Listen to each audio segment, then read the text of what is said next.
to all of you, Class 8th, Subject Social Science, Chapter 5, Judiciary.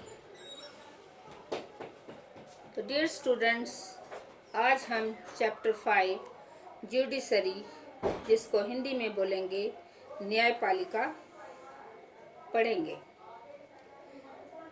इसमें पहले थोड़ा सा इंट्रोडक्शन मैं दूंगी। A galaxy at the newspaper provides you a glimpse of the range of work done by the courts in this country.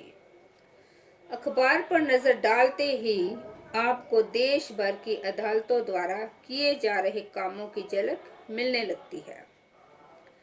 But can you think of why we need these courts?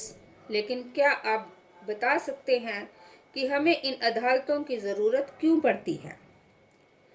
As you have read in Unit 2, in India we have the rule of law. तो आप इकाई 2 में पढ़ चुके हैं। हमारे देश में कानून का शासन चलता है। What this means is that laws apply equally to all persons and that a certain set of fixed procedures need to be followed when a law is violated. हमारे देश में कानून का शासन चलता है। इसका मतलब ये है कि सभी कानून सभी लोगों पर समान रूप से लागू होते हैं और जब किसी कानून का उल्लंघन किया जाता है तो एक निश्चित प्रक्रिया अपनाई जाती है। To enforce this rule of law, we have a judicial system that consists of the mechanism of courts that a citizen can approve when a law is violated. तो कानून के शासन को लागू करने के लिए हमारे पास एक न्याय व्यवस्था है। इस व्यवस्था में बहुत सारी अदालतें हैं। यहाँ नागरिक न्याय के लिए जा सकते हैं। As an organ of government, the judiciary plays a crucial role in the functioning of India's democracy. तो कानून के शासन को लागू करने के लिए हमारे पास एक न्याय व्यवस्था है। इस व्यवस्था में बहुत सारी अदालतें हैं जहां नागरिक न्याय के लिए जा सकते हैं। It can play this role only because it is independent. What does an independent judiciary mean? तो सरकार का अंग होने के नाते न्यायपालिका भी भारतीय लोकतंत्र की व्यवस्था बनाए रखने में अहम भूमिका निभाती है। ये इस भूमिका को केवल इसलिए निभा पाती है क्योंकि ये स्वतंत्र है। स्वतंत्र न्यायपालिका का क्या मतलब होता है? Is there any connection between the court in your area and the Supreme Court in New Delhi?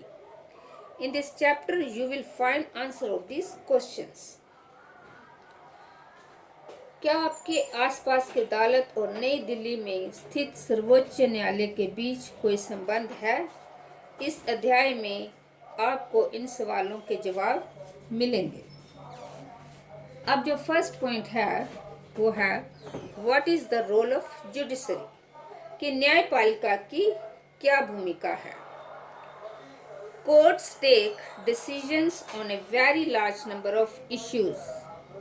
अदालतें बहुत सारे मुद्दों पर फैसले सुनाती है। They can decide that no teacher can beat a student or about the sharing of river waters between states, or they can punish people for particular crimes. Broadly speaking, the work that the judiciary does can be divided into the following. तो वह ये तय कर सकती है कि शिक्षकों को विद्यार्थियों की पिटाई नहीं करनी चाहिए। वह राज्यों के बीच नदियों के पानी के बंटवारे पर फैसला दे सकती है। वह किसी अपराध के लिए लोगों को सजा दे सकती है। न्यायपालिका के कामों को मोटे तौर पर निम्नलिखित भागों में बांटा जा सकता है। तो फर्स्ट भाग जो उसका है वो है डिस्प्यूट रिसोल्यूशन, विवादों का निपटारा। The judicial system provides a mechanism for resolving disputes between citizens and the government, between two state governments and between the center and the state government.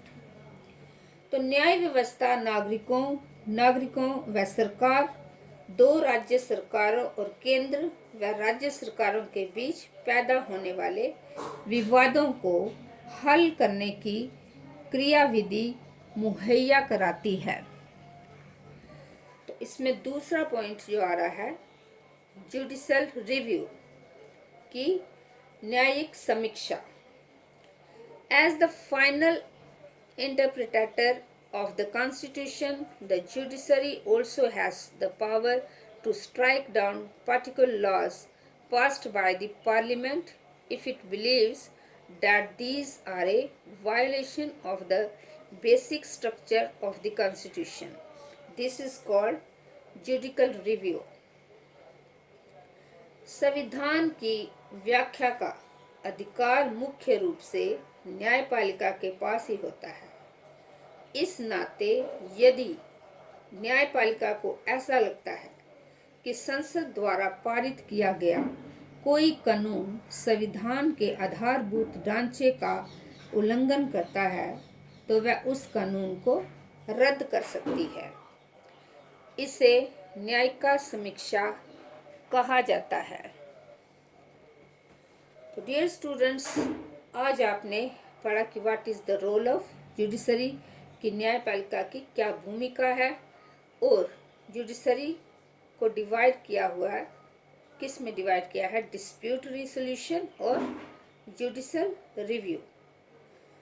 तो आपको ये याद करना है कि रोल ऑफ जुडिशर क्या होता है उसका, और डिस्प्यूट रिसोल्यूशन क्या है, और जुडिशल रिव्यू क्या है।